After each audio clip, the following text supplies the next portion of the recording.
Hello my dear students, Assalamu alaikum. Welcome back to the online class today from chapter 2. This is Ruxana Parveen, Senior Lecturer, Department of Biology. Welcome back to the online class today. Today I am going to discuss from chapter 2 of your syllabus, Hydra vulgaris. This is the second class of the chapter. Before this class, you got the basic idea, morphology, anatomy, the body parts and others from Hydra vulgaris, including the taxonomic position. Today, I am going to discuss about the different cells of epidermis of Hydra and different cells which are found in gastrodermis in Hydra. So, let's enjoy the class. After learning today's topics, we'll get to know how to explain the structures and roles of specific cell or cells of epidermal and gastrodermal layers in Hydra. As you can see, my dear students, this is a very interesting animal which belong to the phylum Cnidaria. You know, Cnidaria has some important features. They are of diploblastic because they have two body layers. As you can see in the diagram, one outer side is called the epidermis, another is gastrodermis. Both epidermis and gastrodermis are made of different types of distinguishable cells. Those who are functional specifically for food, intake, reproduction, digestion, protection, sensitivity and so on. So, let's go to the brief discussion of different types of epidermal cells and gastrodermal cells. As you can see, there are 7 types of cells found in epidermis: musculoepithelial cells, neuroblast cells, interstitial cells, nerve cells, sensory cells, gland cells and reproductive cells. There are 7 types of cells found in Hydra. Let's get started with the first cell, which is called the musculoepithelial cell or epitheliomuscular cells. You see, the diagram shows the very important and interesting features about the epitheliomuscular cells. Now you ask yourself why this is called epitheliomuscular. We know muscular means something which are contractible or which can be contracted or which can be used for locomotion and other activities. So here is the epithelial meaning. Epithelial means this is the covering. So it acts as both. Epithelial means covering and muscular means they are having some activities with the muscular tissues like the muscular tissues or myelin fibers in locomotion and food capture and other sort of activities. So let's get to the final discussion about the epitheliomuscular cells. What is musculoepithelial cells?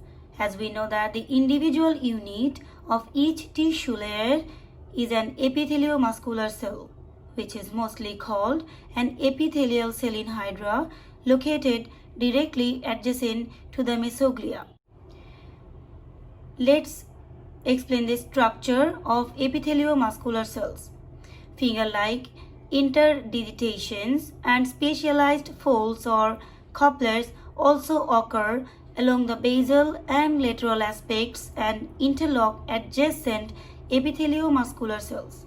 In the basal portion of these cells, myofilaments are aggregated into myonemes, which are oriented in the orolaboral axis of the polyp.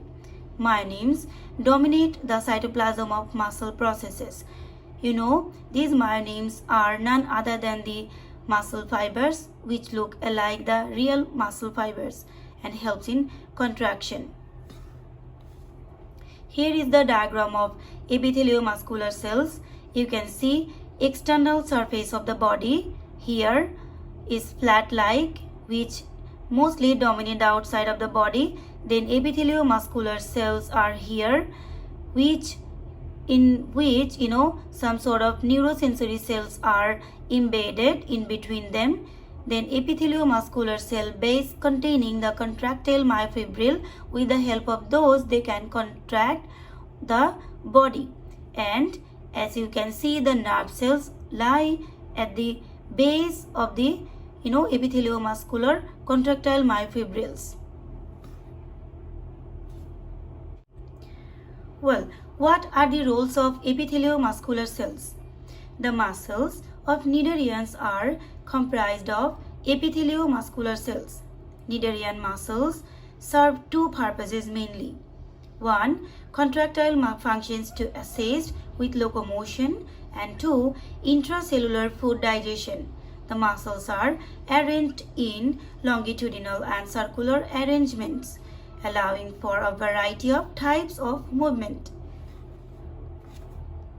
Here comes the most interesting but very exceptional case which is found in only cnidarians.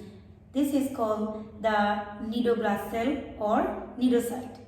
Let's know the structure and function of this cell.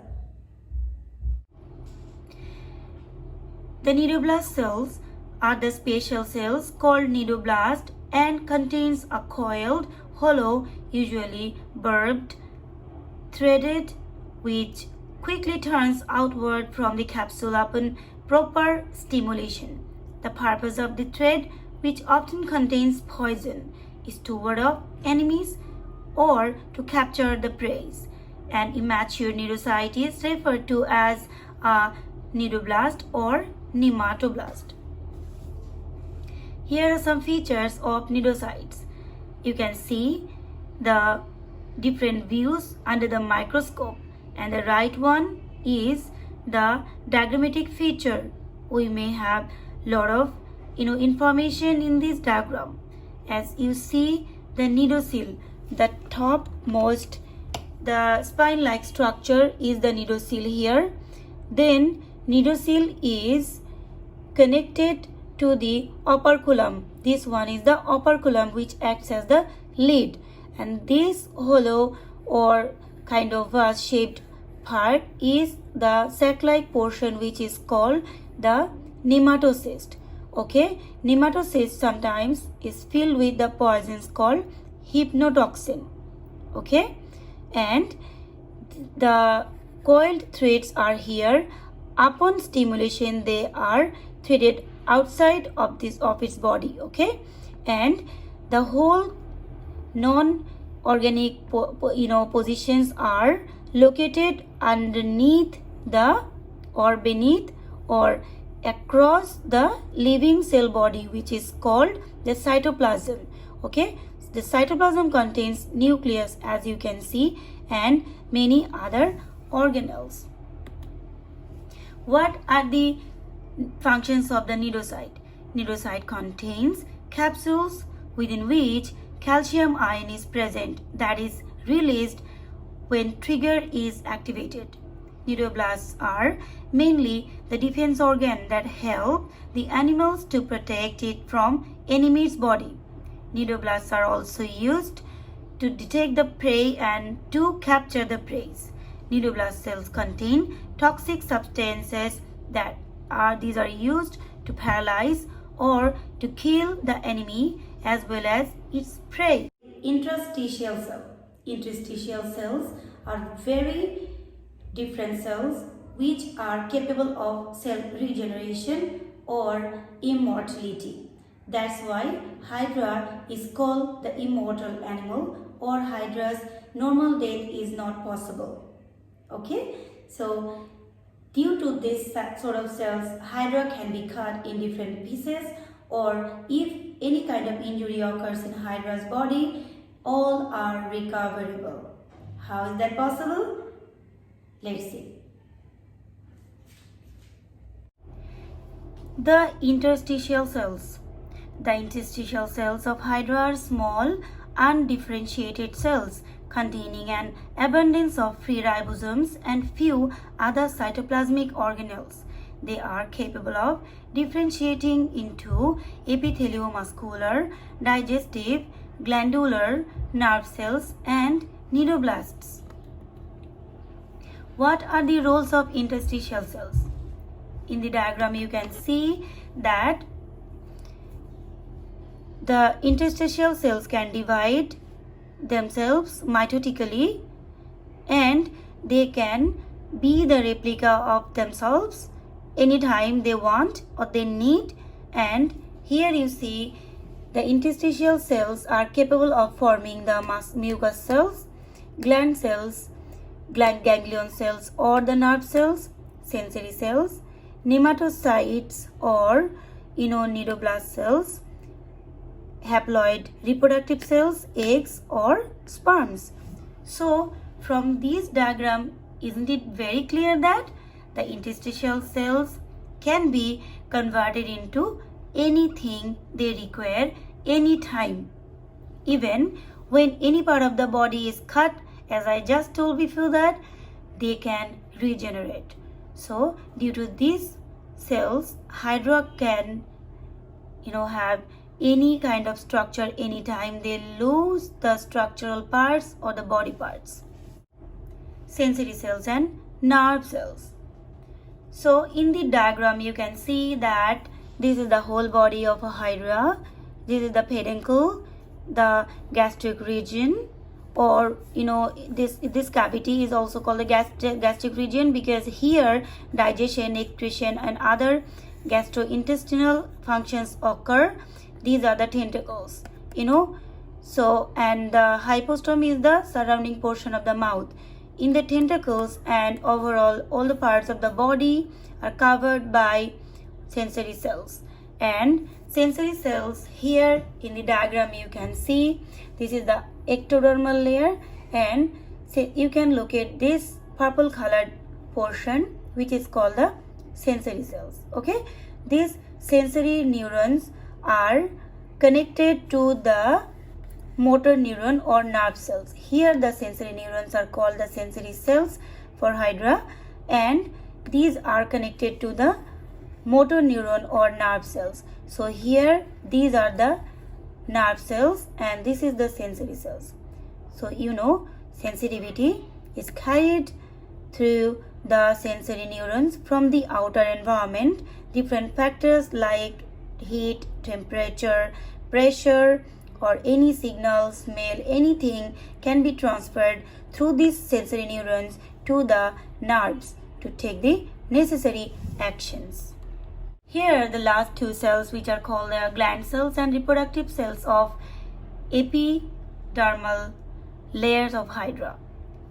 As the gland cells are found in the basal discs and hypostomes mostly, we cannot locate those cells anytime in their body parts or the trunk portion of their body. And that's why we cannot draw the diagram of the gland cells and reproductive cells, because reproductive cells are being matured during reproductive season. In case of the development of the ovum, ovaries are developed at the lower part of their lower middle part of their body, and for testes when they are developed in the upper middle part of their body. So at the same time, we cannot find the testes or ovaries at their epidermal layer. We can find out either ovaries or testes. At that moment, when Hydra carries the ovaries, this Hydra can be denoted as the female Hydra. But when testes are actually carried by the Hydra, this one may be termed as the male Hydra. Okay, but in fact, Hydra is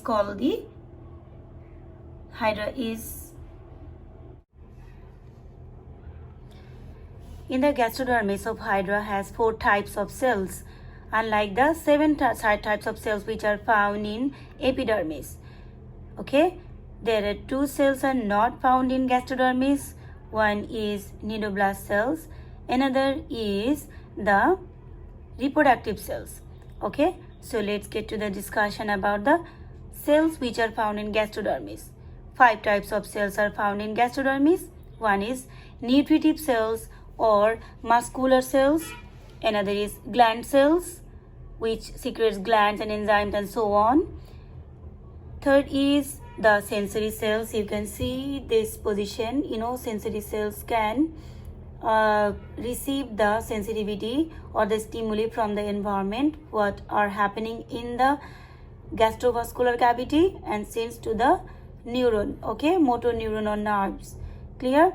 And fourth is the interstitial cells, which are found in between the cells, okay, so which can regenerate the another cells when they require anything.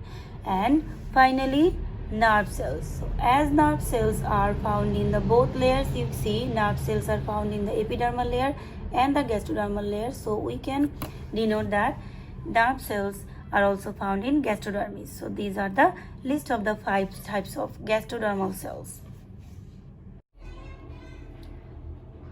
What is mesoglia? Mesoglia lies between the epidermis and the gastrodermis and adheres to both layers. It is gelatinous or jelly-like and has no fibers or cellular elements in hydrozoan polyps. It is thicker in medusae and has elastic fibers.